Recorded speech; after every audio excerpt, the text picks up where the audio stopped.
이게 문재인 전 대통령이 얼마 전에 어제 이제 조국 전 장관 관련된 뭐 직권남용, 그러니까 뭐 수사 무마 뭐 이런 거잖아요. 직권남용 무죄, 직권남용 관련 재판에 이 2심 재판이 열렸는데 여기에 무죄 취지의 의견서를 제출했다는 거예요. 그럼 이 의견서는 조국 전 장관을 위한 의견서가 되는 건데 무죄 취지라고 설명을 하는 의견서예요.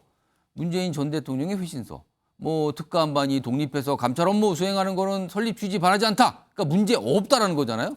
그리고 뭐 감찰 시작 종료 처분 결정 등 권한은 모두 민정수석에 있다고 봐야. 그러니까 민정수석이 권한 행사한 것뿐이에요. 그러니까 조국 전 장관은 문제가 없이 일을 한 거다. 이런 취지의 의견서를 냈다는 거거든요. 이거 조국 전 장관 변호인이 요청을 해서 그러면은 지난 5월에 아마 요청이 있다는데 홍석준 의원님 이게 간단하지 않은 게 대통령 전직 대통령이 쓴 의견서예요.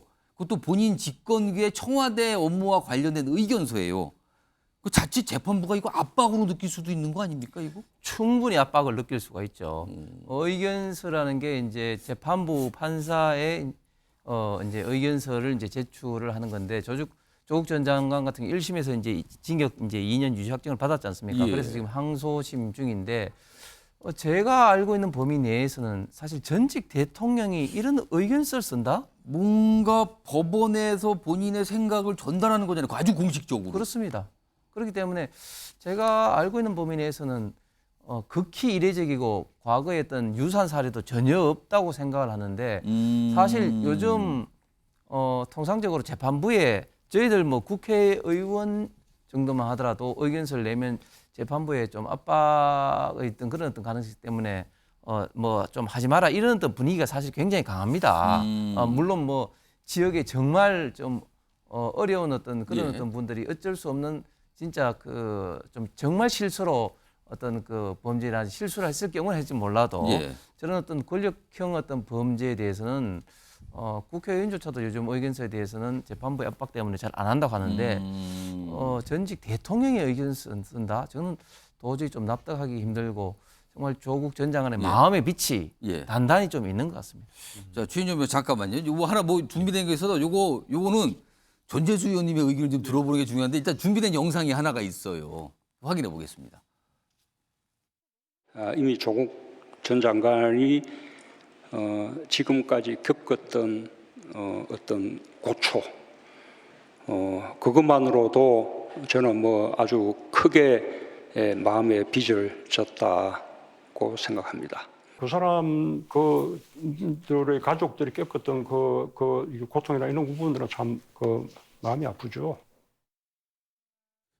자, 전재수 의원님. 지난 5월에 그러니까 이제 재판이 곧 진행이 되는 그 상황이잖아요. 조국 전 장관의 변호인이 문재인 전 대통령이 아마 요청을 하고 그리고 나서 그 후에 제출이 되고 어제 이제 그게 공개가 되고 얘기가 흘러나오고 뭐 이런 것 같아요.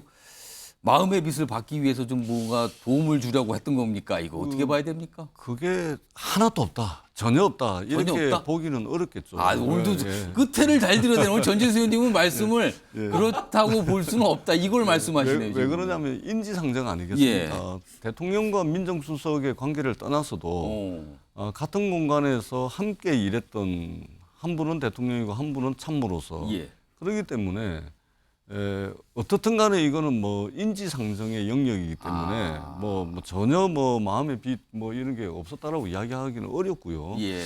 그래서 제가 좀 좀 물어보고 해가지고 정리를 좀 해왔는데 예. 이게 어떤 겁니까?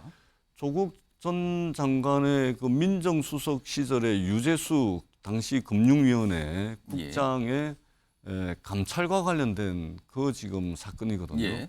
그때 당시 이제 조국 민정수석은 유재수 당시 금융위원회에서 파견돼 가지고 청와대에서 근무하던 예. 사람인데 이분의 이제 직무범죄를 인사조치해야 된다.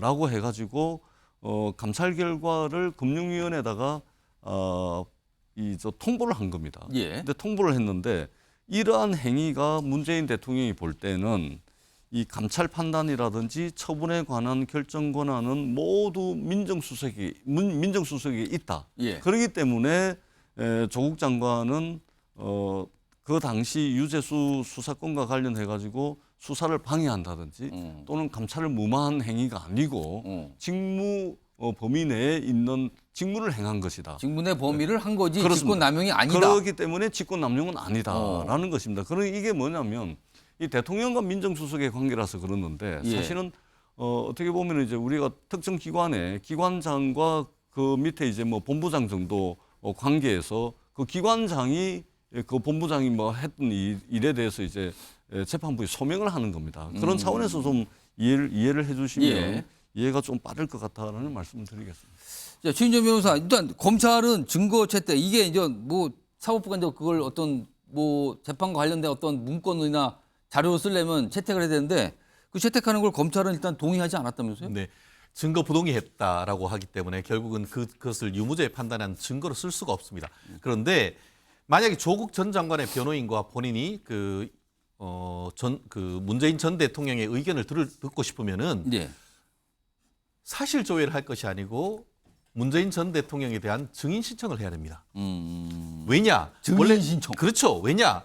사실 조회는 금융기관 그리고 국가기관, 회사 같은 단체에다가 조회를 해서 기존에 있던 어떤 내용이 맞는지 예. 관련되는 증거가 있다면 그 뒤에 자료를 붙여서 보내달라고 하는 겁니다. 그렇기 때문에 저는 왜 이 그 재판부가 이와 같은 사실 조회를 받아들여줬는지에 대해서도 상당히 의문이고요. 만약에 지금 얘기하는 것처럼 그와 같은 내용이 지금 왔다고 하면은 이거 부동의하면은 조국 전 장관은 문재인 전 대통령의 의견에 대해서 반대 신문권을 검찰에 부여를 해줘야 됩니다. 그러면은 증인 신청하면 되는 거예요. 그렇게 해야 되는 것이지 무슨 본인한테 사실 정치적 후견이나 다름이 없고 본인의 마음이 빛이 있다는 사람한테서 사실 조회해서 의견을 받아봅니까? 그걸 의견을 받아보려고 하면은 문재인 대통령한테 할 것이 아니고 대통령 기록물 기록관에 가는 압수수색을 통해서 그 증거를 내보내야 하는 거죠.